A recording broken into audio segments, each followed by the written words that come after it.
Selamat datang dan selamat mendengarkan Sirah Nabawiyah episode ke-30 tentang Baiat Aqobah yang kedua.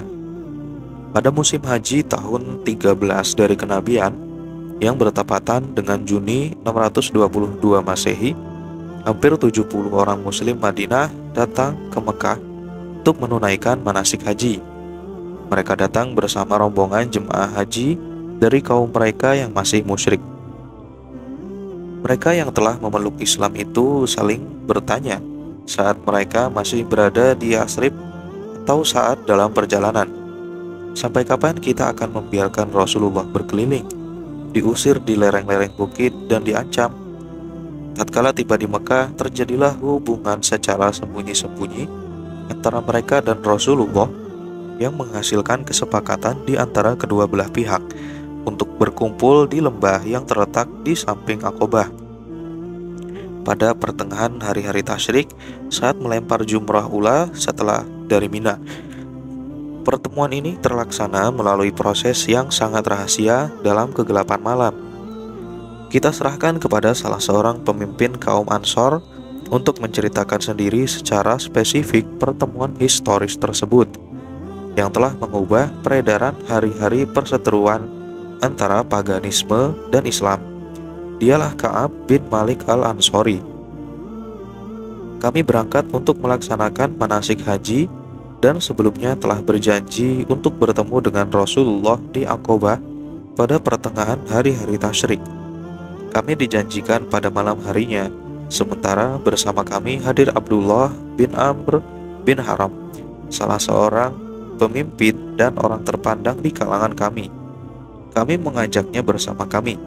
Dalam hal ini, kami merahasiakan urusan ini kepada kaum musyrikin dari kaum kami yang ikut rombongan juga.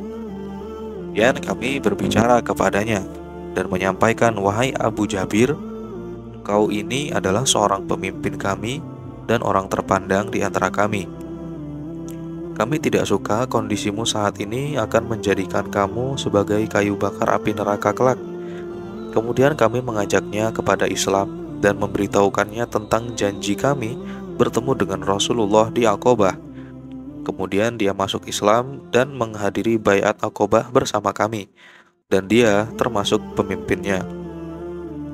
Ka'ab melanjutkan, "Lalu kami tidur pada malam itu bersama kaum kami di kendaraan hingga ketika sudah mencapai sepertiga malam, kami keluar menuju tempat perjanjian dengan Rasulullah dengan menyusup dan sembunyi-sembunyi. Akhirnya kami berkumpul di lembah dekat Aqobah. Jumlah kami 73 orang laki-laki dan 2 orang perempuan, yaitu Nusaibah binti Ka'ab, yaitu Ummu Umarah dari Bani Mazin bin An-Najjar, dan Asma binti Amr, yaitu Ummu Mani dari Bani Salamah. Kami berkumpul di lembah itu sembari menunggu kedatangan Rasulullah. Beliau pun datang bersama pamannya Al-Abbas bin Abdul Muthalib yang ketika itu masih memeluk agama kaumnya, namun ingin menghadiri urusan yang tengah diikuti oleh keponakannya. Dia memberikan dukungannya dan dia pula lah orang pertama yang berbicara. Poin selanjutnya tentang permulaan pembicaraan dan penegasan Al-Abbas tentang konsekuensi perjanjian. Setelah majelis dipersiapkan, pembicaraan pun dimulai guna mengesahkan perjanjian persekutuan agama dan militer. Yang berbicara pertama kali adalah Al-Abbas bin Abdul Muthalib, paman Rasulullah. Dia berbicara untuk menjelaskan kepada mereka secara gamblang tentang konsekuensi serius yang akan mereka pikul akibat diadakannya persekutuan tersebut.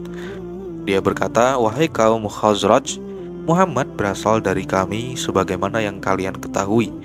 Kaum kami yang satu pandangan dengan kami telah melarangnya, padahal dia dibanggakan oleh kaumnya dan dilindungi di negerinya. Tetapi dia justru hanya berpihak kepada kalian dan menjumpai kalian. Jika kalian melihat bahwa kalian dapat memenuhi apa yang kalian ajak kepadanya dan dapat melindunginya dari orang yang menentangnya, maka itu adalah hak kalian, termasuk risiko yang harus ditanggung. Dan jika kalian melihat bahwa kalian justru akan menyerahkan dirinya dan menghinakannya setelah dia keluar menyongsong kalian, maka dari sekarang tinggalkanlah dia, karena sesungguhnya dia masih dibanggakan dan diberi perlindungan oleh kaum dan negerinya. Kemudian Ka'ab berkata, lalu kami berkata kepadanya, kami telah mendengar apa yang telah engkau sampaikan. Karena itu berbicaralah wahai Rasulullah, ambillah untuk dirimu dan Robmu apa yang kau sukai. Jawaban ini menunjukkan sikap mereka ataupun kaum Ansor yang telah memiliki tekad bulat, keberanian, iman, dan keikhlasan di dalam mengemban tanggung jawab yang besar ini, sekaligus dampak-dampaknya yang serius. Setelah itu Rasulullah memberikan penjelasannya. Kemudian terjadi pembaiatan. Poin-poin baiat, Imam Ahmad telah meriwayatkan dari Jabir secara rinci. Jabir berkata, kami berkata kepada Rasulullah, wahai Rasulullah, untuk hal apa kami membaiatmu? Beliau bersabda, untuk mendengarkan dan taat ataupun loyal di dalam kondisi semangat maupun malas. Yang kedua, untuk berinfak di dalam masa sulit dan mudah. Yang ketiga, untuk berbuat amar ma'ruf dan nahi mungkar. Dan yang keempat, untuk tegar di jalan Allah.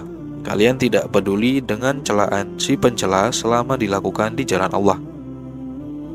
Yang kelima, untuk menolongku ketika aku datang kepada kalian. Kalian melindungiku dari hal yang biasa kalian lakukan untuk melindungi diri kalian sendiri, istri-istri, dan anak-anak kalian. Jika hal ini kalian lakukan, maka bagi kalian adalah surga.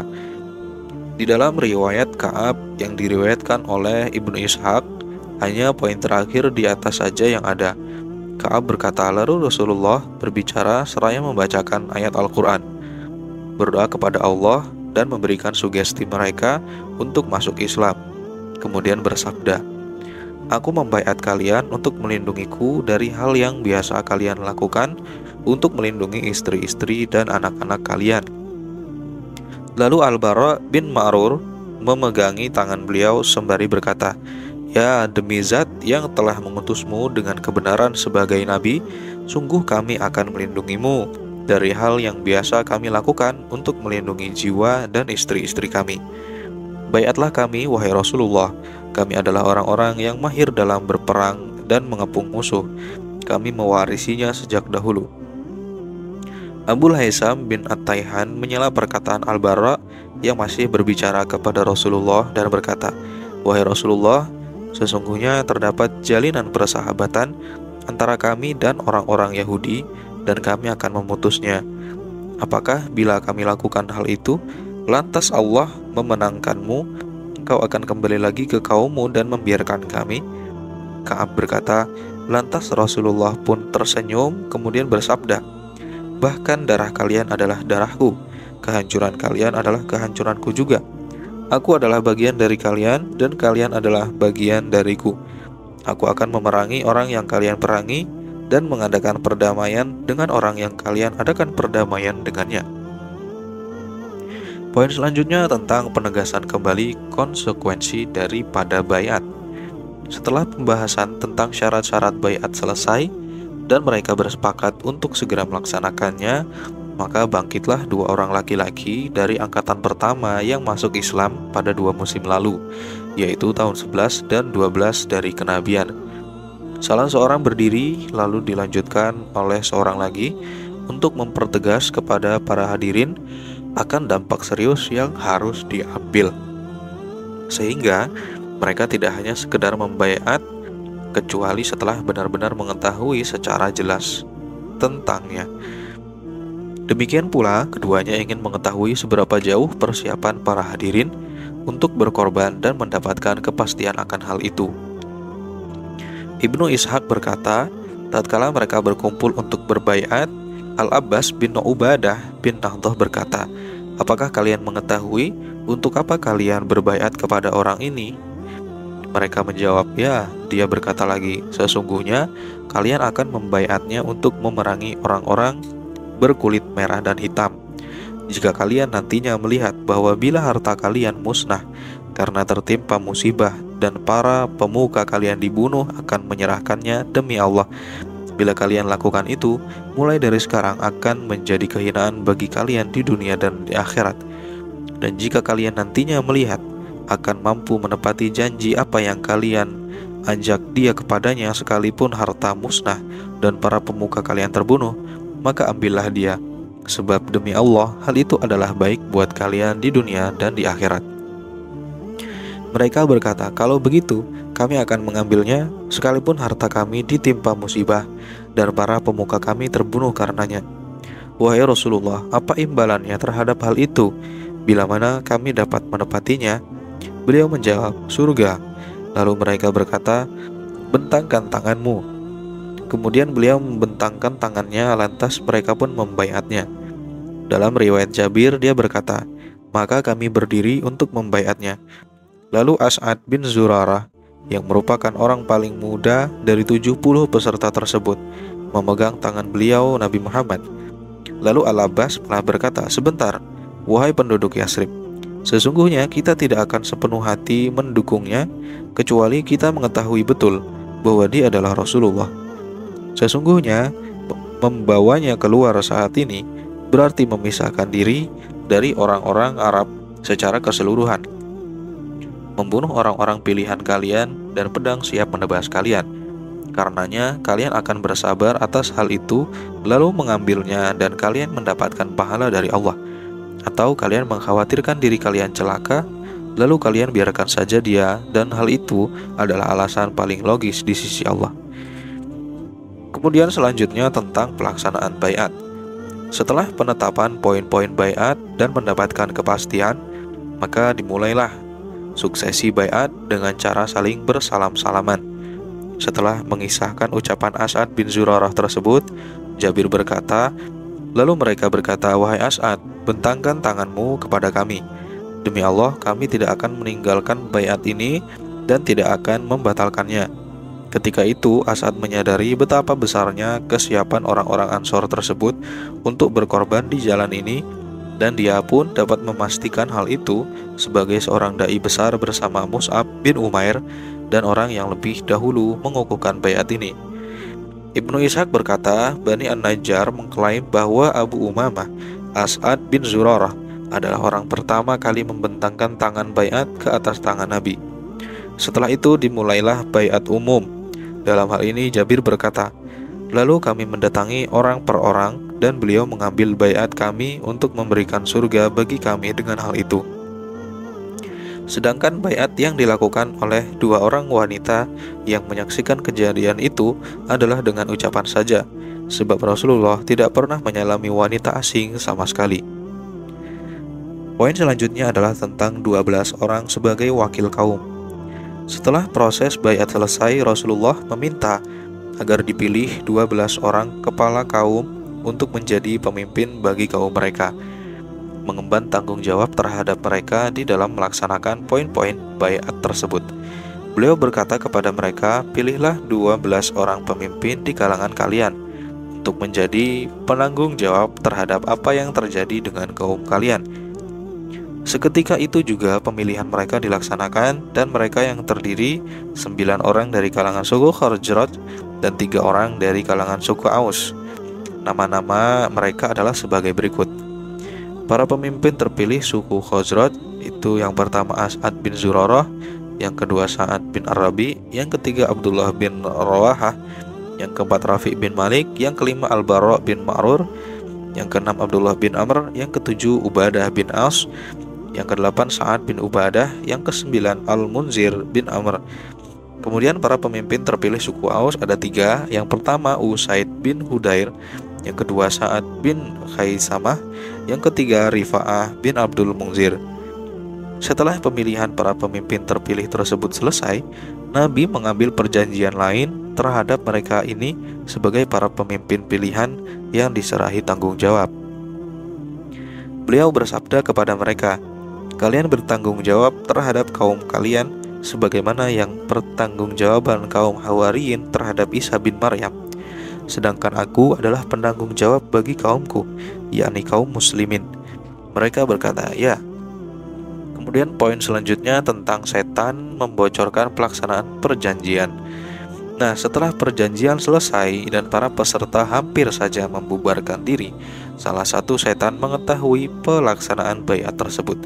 Namun karena ia baru mengetahui pada detik-detik akhir suksesi dan tidak mungkin menyampaikan kepada para pemimpin Quraisy mengenai berita rahasia ini, sehingga mereka dapat menyerang secara mendadak orang-orang yang berkumpul di lembah itu, setan tersebut berdiri di puncak bukit sembari berteriak dengan suara yang tidak pernah sekencang itu terdengar.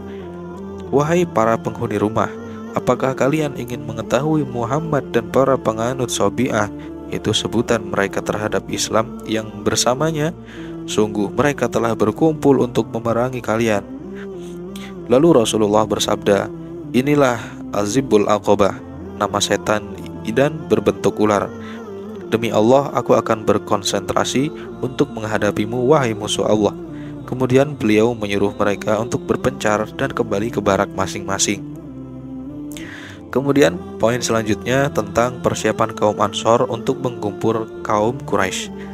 Ketika mendengar suara setan tersebut, Al-Abbas bin Ubadah bin Nahdah berkata, "Demi Zat yang mengutusmu dengan kebenaran, jika engkau menghendaki, maka kami besok akan membuat tunduk penduduk Mina dengan pedang-pedang kami ini."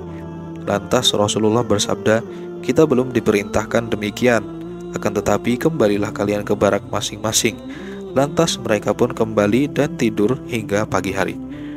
Kemudian selanjutnya pembahasan tentang kaum Quraisy yang mengajukan protes kepada para pemimpin Yasrib. Ketika berita tersebut telah sampai ke telinga kaum Quraisy, terjadilah kegemparan di tengah mereka yang menimbulkan ketidakstabilan dan kesedihan, karena mereka sebenarnya sangat mengetahui persis apa akibat yang akan ditimbulkan oleh baiat seperti itu, dan akibatnya langsung terhadap diri dan harta mereka. Saat pagi menjelang, berangkatlah rombongan besar yang terdiri dari para pemimpin Mekah dan para penjahat kelas kakapnya menuju perkemahan penduduk Yasrib guna mengajukan protes keras atas pelaksanaan perjanjian ini.